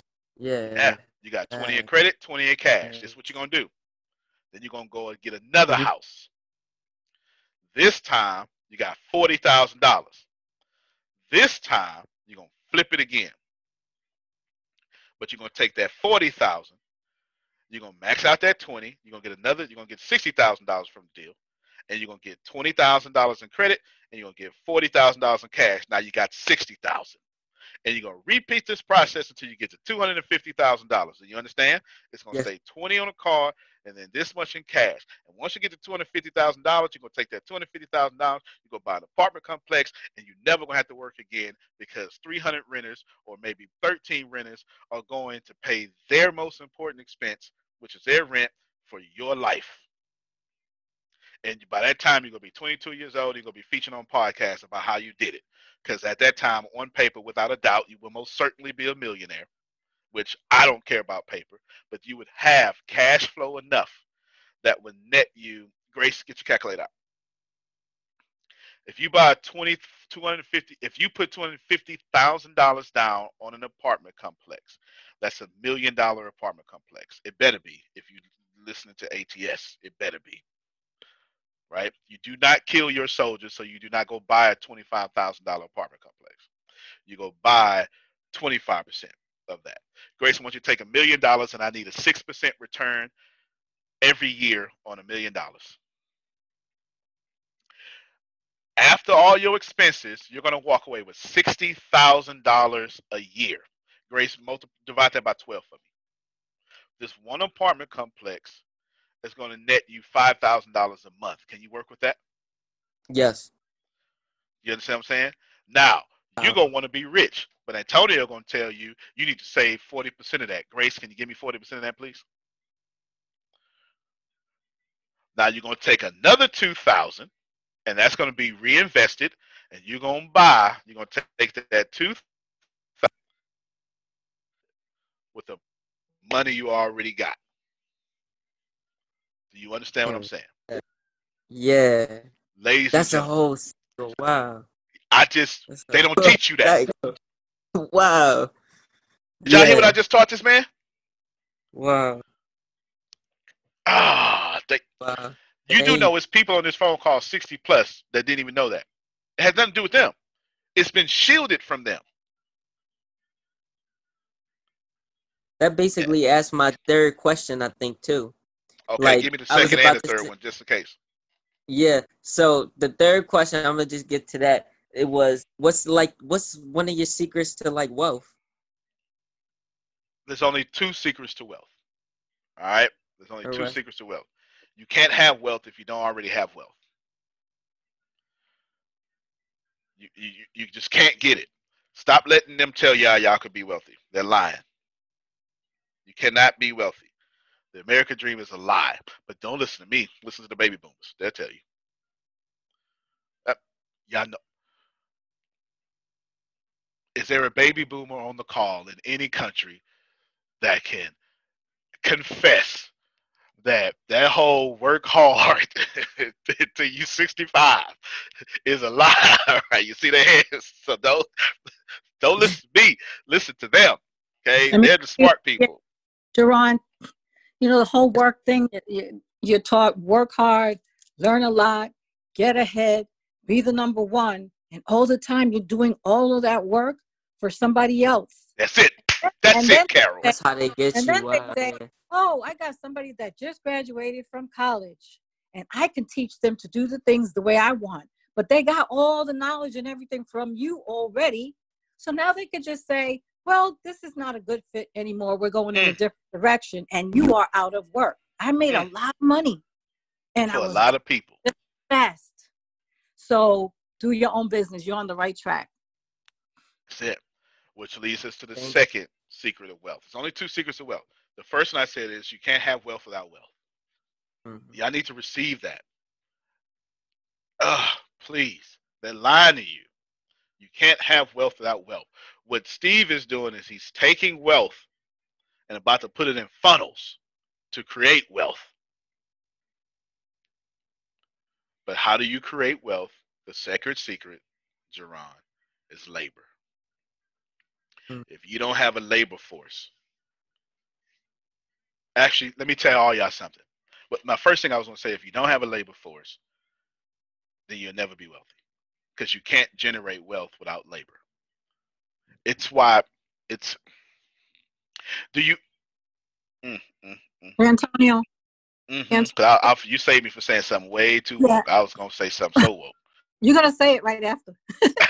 Are you, can you say in a sense that your funnels and your videos and all of that is your labor? That's right. You got it, Carol. That's right.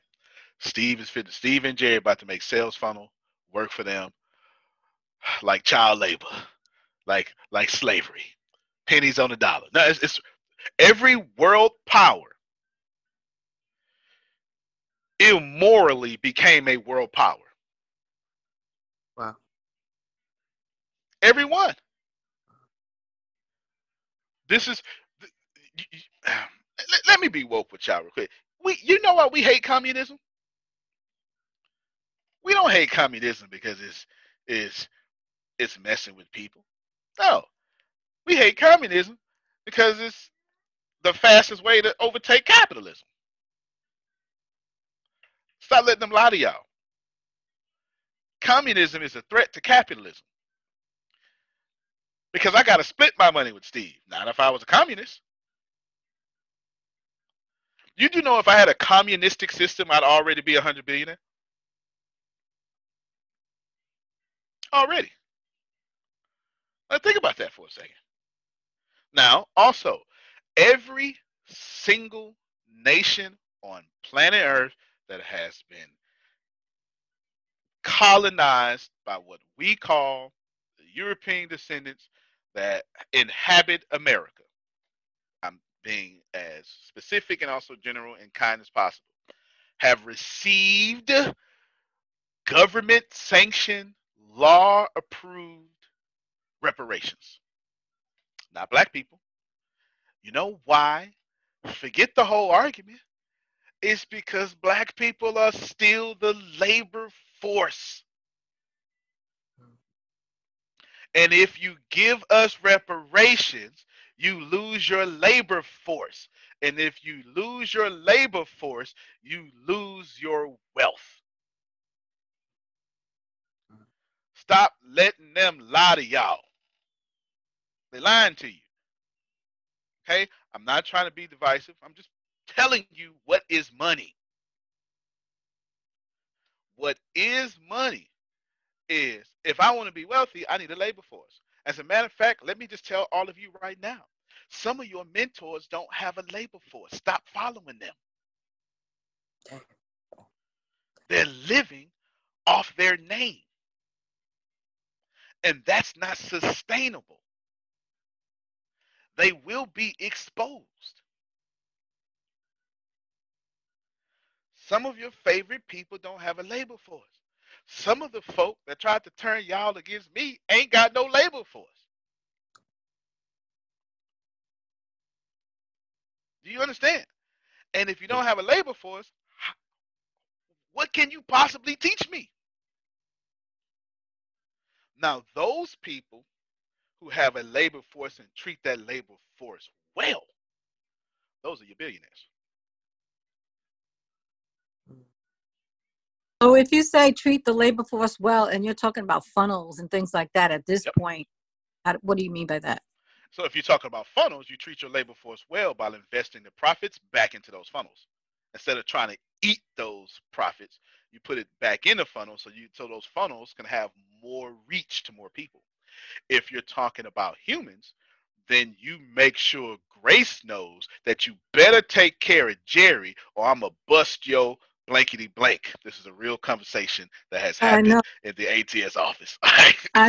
Well, you said that. You said that on one I of the did. calls too, but then again, so I have to throw it back at you. You better take care. No doubt, right? But do you get what I'm saying? You better make sure that these people get paid this and this and that. Do you understand what I'm saying? You must treat your labor force properly. But you don't have to. But if you want to be a billionaire, or if you don't want to protect your money, then you probably should. But you don't have to. You don't have to. You actually have the right to do what you want to do. But I can assure you, the moment the software is done, Jerry, Steve, Phil, Susan, Sugar Law, Monica, Shaker, both Satishas on the call, Carol, Jerron, that's pretty much most of all this call. Your income is going to explode exponentially, not because I'm smart, because I have a personal vested interest in your success. And the rise of you will make me go, I told you, right? Like my desire to say, I told you so, is tied into your success. And please believe, Kiera, that my about me can't wait to say, I told you. Please know that. If you can't trust nothing else about me, you should trust that I am far too, whatever you want to call it, to lose. If I was following me, I'd bank on that. Because I'll die before I lose. Die. Smooth off die. I would. Go ahead, Law. It's interesting that you're actually talking about this topic, because I just actually had the similar conversation with my godson yesterday, and he is actually the same age as Jerron, and I sent Jerron's video to him as well, which he loved as well. But I'm trying to get him to get on these daily calls, so he can get this information, because he wants to start flipping houses. He wants to leverage things, and he was looking into Grant Cardone's program or what have you. But I think with Grant Cardone's program, they do all the work for you, but you pay a subscription type situation or what have you, and that's not what he wants to do. So if possible, I would love this recording so I can actually send it to him so he can further understand what I was trying to explain to him as far as leveraging your money with properties and just continue going up that ladder so you can then get to where it is that you want to get to. No doubt. Grace sent him this recording. Send him this recording. There it is. Go ahead, Carol. Yeah, I would like to just get a copy of it too, because Send everybody this recording, y'all. Make it downloadable too. So my grandson, who's also around that age, he just hit 20. He wants to go into the stuff that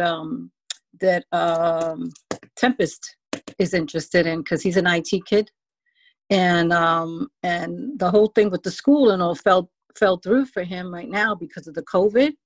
So he's like really anxious to get into his IT business and all that secret whatever stuff that is that they're doing. So but I'm gonna send that to him too. He's like, send it. Yeah, send it. Listen, what I'm getting ready to do next is I've let's look at I sent the line up message. Y'all, I am setting y'all up. I'm telling you right now. Hold on, excuse me. I am literally seeing who is going to vie for my attention, because I have a vested interest in anybody who's doing it. If you gay, I most certainly want you on my team. If you Hispanic, I want you. If you white, I have a vested interest in the elevation of certain people groups, so I can be the one to say that I am helping the middle class exit. Follow me so we can go do more. Now, I could do the opposite, and I can say they not doing it, but I don't have a system of scarcity, so I don't point to other people and say what they not doing. And I'm not a politician, right? If I was a politician, that's exactly what I would do, Jerry. I would say that they suck, I don't. But I don't do that. All I got to do is blow y'all up and sit back. And people going to say, where you get that from, Kier? Oh, well, let me tell you. Right? That's all I got to do. And you do that 100 times a month for 7 months, that system would take over itself. Would that be Mexic? Absolutely. Middle class exit. And I ain't even start pushing that yet. I'm so slick, y'all. That's why you can't get the book right now. I see, baby. That's why you can't get the book right now. But that's also why the book came out right when it came out. That's it. Look at. Oh, you got it. Jerry got it. Yeah. Good stuff. Good stuff. Oh, you got it. Steve got it too. Good. Yes. All right, we'll take one more question. Hey, I got a Go ahead, deep Chris. one. Go ahead. We'll take two. Go ahead, Chris and then Grace. I feel like this is going to be a deep question, but this is my own personal right. experience.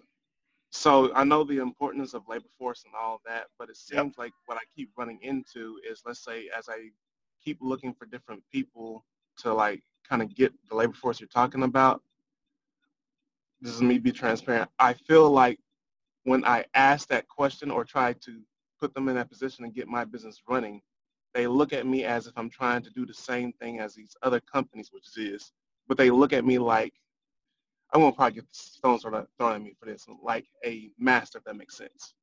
Right, so I got you. Yeah. So you're definitely dealing with a lot of young black people, for sure. Now, without a doubt, listen, so stop dealing with people, Chris. All right? Stop dealing with, I muted mic for a second, but get ready to unmute it. Stop dealing with people. Make Facebook ads your labor force. Make LinkedIn ads your labor force. Make sales funnels your labor force. And the more you grow from that, is in the less they'll talk back to you. Let me tell y'all something. Please write this down. Winning changes people's perception of you. I probably should write that book. I probably should. Winning changes people's perception of you. Chris, if you run into that problem, you have not presented yourself as a winner like you need to. Now unmute your mic real quick so we can dialogue, because I need you to put your winning in their face. You understand? Yes. Don't be humble. It's not time to be humble. Yeah. You could be a minimalist. And I'm humble, but I ain't humble all at the same time. I'm arrogantly humble is what Shannon calls me. I'm Donald Trump with my winning. I got the best winnings. I'm telling everybody. soon as I blow Jerry up, Jerry gonna be like, "Hey Tony, why you keep telling people my story?" Because Jerry, shoot, your story make me look good. I can't wait to tell your story. he gonna be so embarrassed. Keep telling his story over and over and over and over again. I can't wait. But everybody loves a story, Les Brown. That's it. That's it, man. That's it. Go ahead, Grace. Let's go get your money. All right. Is there one more question? One more question. No more. Okay, good. I just wanted to add value to y'all because I got stuff to do. You can obviously hear the kids playing right at my feet. All sorts of stuff. We're going to pick up. And this time, I'm going to give you a step-by-step. Next time, I'm going to give you a step-by-step plan to do this with your company, my company, etc.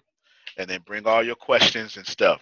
Kiara, let me double back to you. You're welcome. I see it and stuff.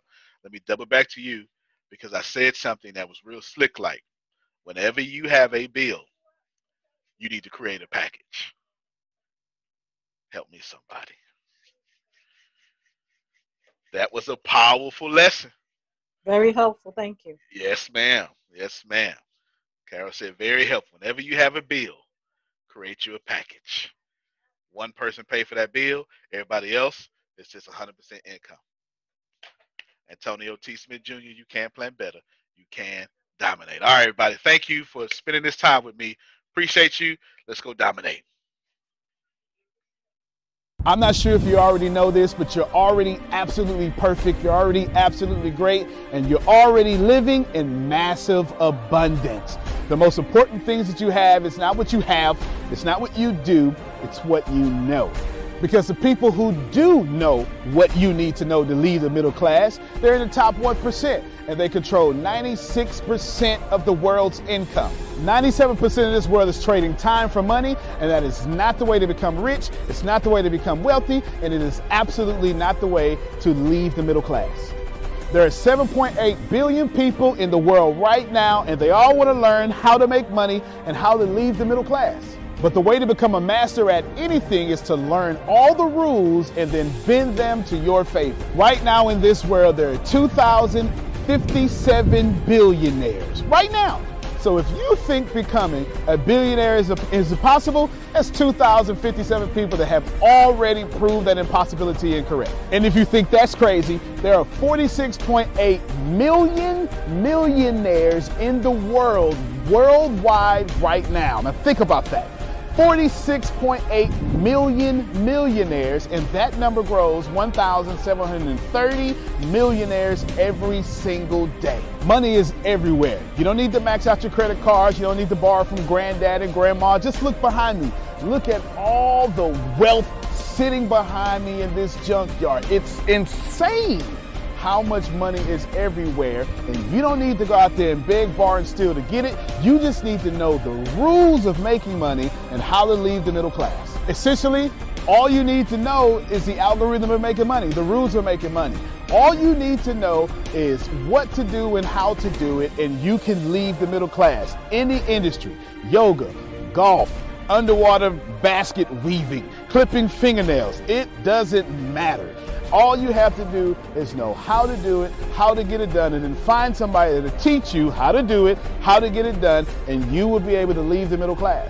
If you're not getting my point, it's real simple.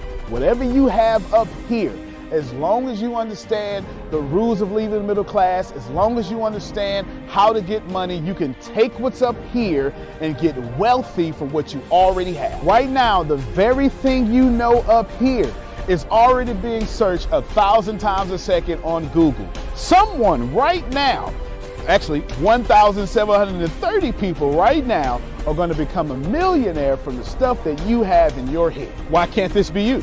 I mean, it's 1,730 people with your ideas that are no better than you, that are going to leave the middle class, become a millionaire. Why are you not next? So how do we do this? How do we take what you know and apply it to objective money-making secrets and then allow you to leave the middle class? How do we take you from where you are and let you escape to where you want to go?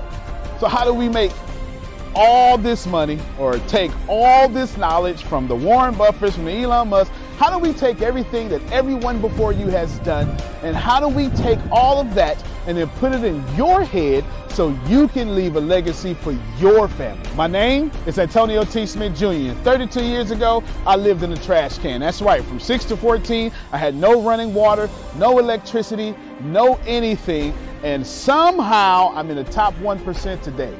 Not because I had the right background, not because I had a silver spoon in my mouth, simply because being homeless made me learn how to make money. I retired when I was 29 years old. I'm more than likely younger than you. I'm one of the top 1% income earners in one of the richest countries in the world. What I learned how to do when I was 6 years old was learn how to generate enough money to eat some cookies so I wouldn't die to death from starvation. From there, I learned how to go from cookies to a meal, from a meal to clothes to shelter to everything else that supplied my necessary needs. When I was 6, I was forced to learn how to make money, and now that's what I'm going to do and help you do. I've seen amazing results. I have my own economy. I've homeschooled my own children, and I wrote a book that teaches you every single thing that I know about making money, every single thing that other people know about making money, and most importantly, all the stuff that we don't tell you. Because the truth is, and you know it like I know it, the most honest, the most hardworking, unselfish people on planet Earth live in the middle class. Yet, your honesty, your unselfishness, your devout religion-going self is not enough to get to the top 1%, and that's not fair. The second half of my life has been not about how much money I make, but how I will be remembered from all the money that I have made. And I've been trying to teach everybody how to get out the middle class. I'm the crazy guy famous on the internet for trying to create 100,000 millionaires. I've created 8 so far. I got a 9th one on the way, all the way from India. That's pretty cool. And what I want to tell you is something very simple. It's been hard. It's been absolutely hard to help people leave the middle class, not because of the people, because the system would rather keep you being someone else's money instead of you having your own economy and having the money come find and flow to you. It was frustrating because I knew that anybody can make money. And if you knew what I knew, you would change your life. Over the last few years, I've built a large following of over 500,000 people every month that pay me for me to give them advice. Well, that's been exciting for me. And the cool thing is I've created thousands of six-figure earners. I've created millionaires. I've created people who can live their dreams and hold on to their legacies. And now my eyes are on you to create you to what you need to be great. I have been teaching my principles and these principles to hundreds of thousands of people around the world, every country, all continents, and anyone who has taken them seriously, written them down, and applied them have a 100% success rate of leaving the middle class. I've taught these secrets to my following and my inner network, and I've watched them go from 4 figures to 5 figures, 5 figures to 6 figures, 7 figures, all the way to 8. Everything that I've ever learned from millionaire mentors, billionaire mentors, and everything I learned from being homeless, and everything that got me into the top 1%, I have placed inside of a book. To date, it is the longest book that I've ever written, the most best book that I've ever written, and that book is called The Richest Man in the Trash Can, and I'm offering it to you today for free. This book is going to show you how to become wealthy into the top 1% and leave the middle class. This book is going to give you a step-by-step plan if you're 30 years old, all the way to 70 years old, how to get into the top 1%. If you're a teenager, how to get to the top 1%. If you're a millennial, how to get to the top 1%. It's going to teach you how to make 6 figures immediately, teach you how to get to $1 million immediately, and all that good stuff. Plus, I'm going to give you the 36 objective laws of leaving the middle class. Plus, I'm going to give you every last one of my secrets that have made me rich. You have to understand that leaving the middle class is the most important fight that you're going to have in your life. And to be honest with you, and you can kind of relate to this, it almost takes $450,000 a year just to be broke in America. And that's just in America. If you don't leave the middle class, which is actually an illusion, then you are going to have a really hard time. Think about it for a second. Most of you are going to be watching this are going to be baby boomers, and you've been sold a bad check.